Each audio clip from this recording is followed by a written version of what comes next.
मातीत स्वातंत्र्याची बीजे रोली अशा राजमाता राष्ट्रमाता जिजाऊ मासाहेब आपल्याला स्वराज्य मिळवून देणारे हिंदवी स्वराज्याचे संस्थापक छत्रपती राजाधिराज श्री शिवाजी महाराज अफाट आत्मबलाचा अद्भुत आविष्कार स्वराज्य रक्षक धर्मवीर संभाजीराजे शेकडो वर्षांचा अंधकार आणि त्यांना भेदणारी मशाल म्हणजे क्रांतीसूर्य ज्योतिबा फुले आणि क्रांतीज्योती सावित्रीबाई फुले आपल्याला संविधान मिळवून देणारे भारतीय संविधानाचे जनक विश्वरत्न डॉक्टर बाबासाहेब आंबेडकर ज्यांनी ज्यांनी या भारतीय इतिहासात क्रांती घडून आणली त्या सर्व महामानवांना माझे विनम्र अभिवादन।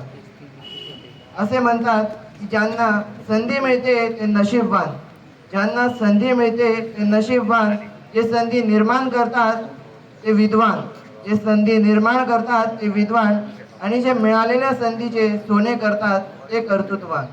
असेच आपल्या कर्माने कर्मवीर झालेले तुम्हा आम्हा सर्वांचे आदरणीय कर्मवीर शिक्षण महर्षी तात्यासाहेब हरिरावजी पाटील अर्थात आमचे तात्या बाबा।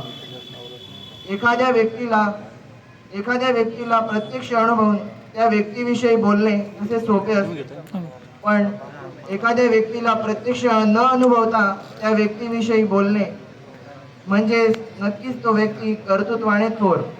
आणि भडगाव तालुक्यातील असेच थोर व्यक्तिमत्व शिक्षण महर्षी आमचे आराध्य दैवत कर्मवीर तात्यासाहेब हरिरावजी पाटील अर्थात सर्वांचे लाडके तात्या बाबा।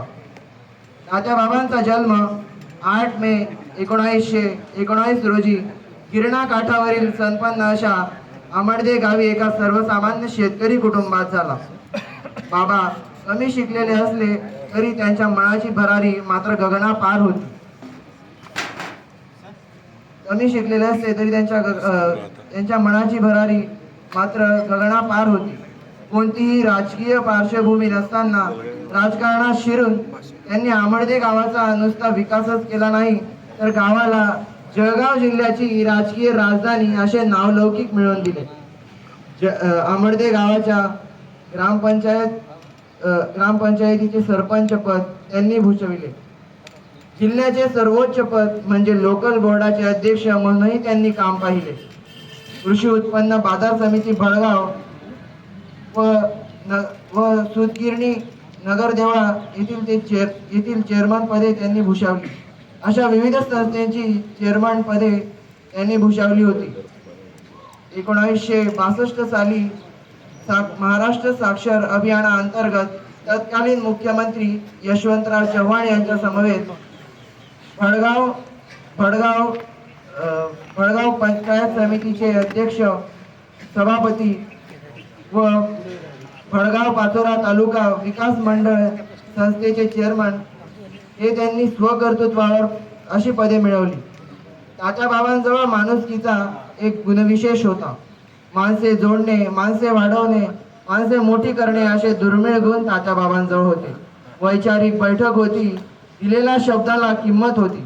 म्हणून नुसते राजकारण करून तात्या बाबा थांबले नाही, राजकारणाला समाजकारणाची जोड त्यांनी दिली आणि शेतकरी राजाच्या नावानं, बळीराजाच्या नावानं 1961 साली किसान शिक्षण संस्था उभारून भडगाव तालुक्यात शिक्षणाची गंगोत्री आणली। हे करण्यामागे तात्या बाबांचा कोणताही स्वार्थ नव्हता। गोरगरिबांची मुले शिकून पुढे जावीत, त्यांनी विकास करावा हा असा एक भव्य दिव्य असा दृष्टिकोन होता। या संस्थेरूपी रोपट्याचे व्रतवृक्ष करणारे तात्या बाबा खरंच खूप महान होते। तात्या बाबांचं व्यक्तिमत्व काही क्षणांमध्ये आणि काही पानांमध्ये व्यक्त करणं अशक्य आहे। ते म्हणतात ना, जो आवडे सर्वांना तो आवडे देवाला। सर्वांना हवे हवेसे वाटणारे तात्या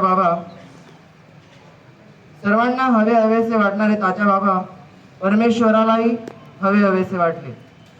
30 सप्टेंबर 2001 ला परमेश्वराने तात्या बाबांना आपल्यापासून हिरावून घेतले। आज तात्या बाबा जरी शरीररूपी आपल्यात उपस्थित नसतील, पण त्यांचे कार्यरूपी अस्तित्व आपणास कायम प्रेरणा देत राहील। धन्यवाद।